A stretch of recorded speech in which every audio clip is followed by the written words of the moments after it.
It certainly isn't occupied with good thoughts." Spinning around, Rose gaped at the stranger, too astonished at his intervention to remember not to stare. Even leaning against the wall, he made a strong impression. No one could miss the width of his shoulders or the bulge of muscles under his shirt.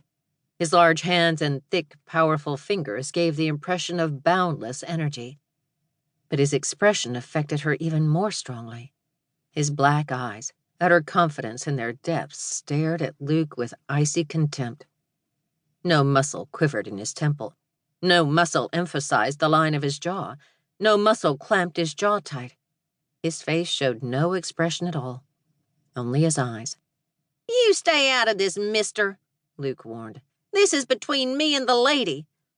"If you treated her like a lady, there'd be nothing between you," the stranger replied. The stranger smiled at Rose. Bemused, she looked away.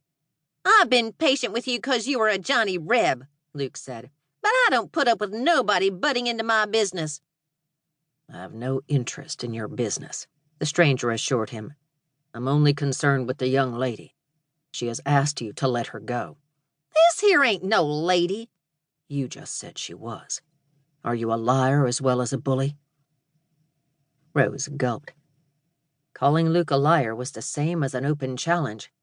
"Ain't nobody ever called me a liar," Luke growled. "It seems the good people of Austin have been guilty of neglect," the stranger said, a mocking smile curving his lips. Luke charged up from his chair.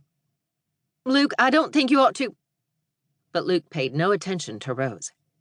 As he moved to confront the stranger, he dragged her along, bumping her into chairs, her wrists still in his grip. "Now you listen up, mister, and you listen good. You're a stranger in town, so naturally you don't know I don't like being messed with." "Then you should understand why I don't know your name," the stranger said, turning to Rose, a smile once again on his lips. Despite the pain, Rose smiled back. "My name's Rose." "It don't matter what her name is," Luke broke in. "She ain't no concern of yours." The stranger's black-eyed gaze returned to Luke. "I spent 4 years fighting for the Confederate cause, but I didn't spend so much as 1 minute fighting for men who mishandle women or interrupt them when they speak." Luke flushed red with rage. Pushing Rose from him, he reached for the gun at his hip. But before he could bring it up to firing level, the stranger brought his hand down so hard across Luke's wrist he paralyzed every nerve in Luke's fingers. The gun fell harmlessly to the floor. "Let the lady alone." Recovering from his shock, Luke shouted, "I'll be damned if I will." Then he lunged. The stranger's fist struck a blow that sent Luke crashing into the table behind him. As Rose jumped out of the way of a careening chair, Luke staggered to his feet, stunned, but too furious to see he didn't have a chance against this man. Head down, Luke charged again. The stranger merely stepped aside. Luke plowed into the table and then the wall. He broke the table, a chair, and his collarbone. Dottie, the owner of the Bon Ton, exploded from the kitchen.